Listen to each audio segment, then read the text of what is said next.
This is Baron Von Awesome, and we're back for part 3 of everyone's favorite Chrono Trigger walkthrough, Bob Trigger. I'm going to be sprinting through basically the entire game here because, let's face it, you did not come here to watch me walk casually, coolly, and in a way that makes the chicks just fall all over me, but nevertheless, slowly through the game. Here, you are experiencing the genuine thrill of watching Bob slice a couple of blue imps into small, bloody blue imp McNuggets all over the ground. We come to our very first treasure chest, which, in accordance with Geneva Convention rules, contains a tonic. As in every other RPG ever made in human history, the first chest must always contain the standard small healing item. I never equipped my iron blade from earlier, which is very stupid of me. As soon as you get this power glove, you will de-equip your bandana, equip the power glove, and you will never use your bandana again. I could pick a fight with those guys, but I am not going to bother, because you don't want to watch that. This place looks awfully damn familiar, but as you can see from the little question mark in the bottom left, you have no bloody idea what the hell this is, and just what in the heck happened to the festival square. We don't know. But it sure looks familiar, except for the eerie mist swirling around and swirling around, and then, oh my god, there it comes! Here, our hero walks up to a random woman he has never met before and starts babbling on about the Millennial Fair. You know, barge into the house. Where the hell is the Millennial Fair? And she says, get the hell out of my house, you weirdo. No, really what she says is, what are you talking about? It's the year 600. And the 21st King of Guardia reigns. Doesn't that seem like a very odd thing for such a woman to say? To some red-headed punk stranger that barges into her house demanding to know where in the fuck the Millennial Fair is? I thought so too. Here we find Banta the blacksmith. Watch this. Whee!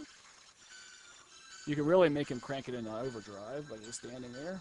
There we go. Boom, boom, boom, boom. So this is the bell that is going to be presented to Lean. It looks awfully familiar. So now we know that this is AD 600, and we have in fact traveled in time. And we also know, unless we are a low-watt bulb, that these people are supposed to be Luca's ancestors, or Lucky's ancestors in this version of the game. That's the inn, and if you go talk to these folks...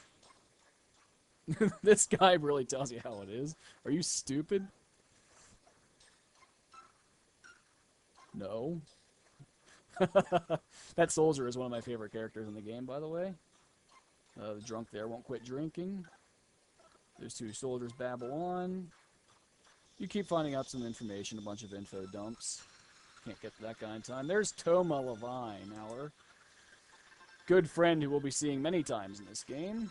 He is a drunken hooligan who keeps tricking people into giving them their money to try and find things for them, which he never, ever does. And that guy's just a bore. Here's a market that has some useful stuff. This guy, I don't know where in the hell he got the impression I'm going to fight Magus's army. I have no intentions of doing any such thing. I'm just here for the whore. It's bad business when a whore gets away to let her stay away. Some karate gis would be a useful thing to have. Some bronze helms. I need some more money. I'm going to go grind after we're done with this whole thing before we start the cathedral. And get some money to buy some karate gis with. But anyway, for the time being, I will equip the crap I just bought. It'll make my life a little tiny bit easier. There is a cathedral over there that we'll go to soon enough. There's no point going there now. If you go to Zenan Bridge right now, I believe there's one soldier standing there that tells you something completely useless. And at this point in the game, Bob has absolutely no freaking clue who in the hell Sir Cyrus is supposed to be, unless maybe in 1000 AD he's a history student and a scholar. But just judging from his hairdo, I'm going to guess that's probably not the case. These guys are easily trashed with a quick shot of Cyclone, and don't feel bad about using up your MP. Ins are cheap. I'm just going to fast forward through that crap if you guys don't mind too terribly. Bob has gained a level, because trashing green imps is a great way to build experience. Rolly Riders. These guys are an experience gold mine. Cyclone the shit out of those guys. So now we're wandering through the forest and heading for Guardia Castle. There's my power tab. None of the enemies in this forest present even the slightest bit of a problem for Bob at this stage. I just went and picked the guy closest to me because I'm still in blue imp mode, but the rollies actually don't really care where you are. They will attack you from anywhere. Anyway, let's move on with our life. Thank you. Dead rolly. This is what I'm going to be doing for a while to grind enough money to buy some equipment for everybody, but not until after I pick up the characters I need. For the time being, I will use a tonic on myself,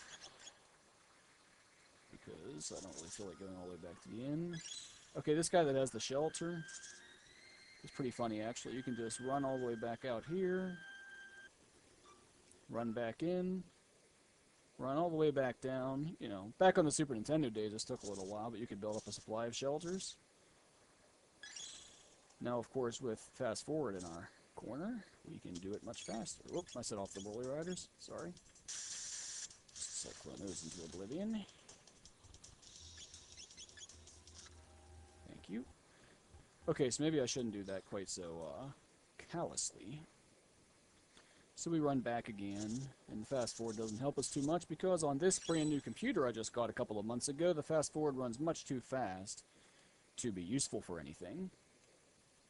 So here we go. We're just going to stroll right up on into Guardia Castle, which apparently there's no guards posted until you actually walk inside the castle. This does not seem to me to be the most efficient way to repel an invasion. These guys think Bob's hair is quite comical, so Bob is going to cut them into small pieces just like he did with the blue imps. Except that first, Queen Lean, who looks an awful lot like our friend Whore, shows up and saves the day. And says that she's my friend, even though supposedly I'm not even going to be born for another 385 years or so. And now she giggles, and she has exactly the same hair and exactly the same face as Whore. These guys are quite penitent, and if you go to your left, you'll find the knight's quarters, and a bunch of people will babble. If you go to your right, you'll find the kitchen, and a bunch of people will babble. Actually, I'm going to do that because I think there are some treasures down there, and even though it's useless crap, it's still treasure. And like any good RPG hero, I am a treasure pillager. Okay, hello, there's absolutely jack shit down here. Let's go. Whee! Am I making you disoriented yet? I am a lazy bitch. And I am also a thief. Might as well eat and recover my HP and MP here. I will have the Hyper Kebab, thank you. That was a quick second. Goodbye. Now, I know that down here there's like an ether or something. Yeah, it's an ether. It's been a long time since I've played this, so I'll be interested to see how well I can guess at what's in the chests.